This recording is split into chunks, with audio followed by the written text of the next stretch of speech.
দেখে এই দেখো মা, এটা তো? হ্যাঁ দেখলাম তো, পছন্দ তোমার? হ্যাঁ পছন্দ, কিন্তু সান্তাটা কি করে ঘরে আসতো?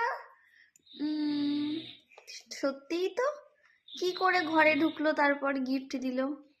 আমার মনে হয় ম্যাজিক জানে। আমি তো বুঝতে পারছি না কেমন করে দিয়ে গেল। আমি ঠান্ডাতে বলছিলাম কি সকালে দিতে, এখন দিব কেন? ডাকতে দিদি কেন? হ্যাঁ জানি না কেন রাত্রে দিল, স্যান্টা মনে হয় তোমাকে খুব ভালোবাসে, তার জন্য রাত্রেই দিয়ে দিয়েছে। কালকে দিতে বলেছি আমি, আজকে দিতে বলিনি আমি। আমি আমি যখন টয়লেট করতে যাচ্ছিলাম তখন দেখেছি গিফট। খুশি হয়েছো তুমি? হ্যাঁ।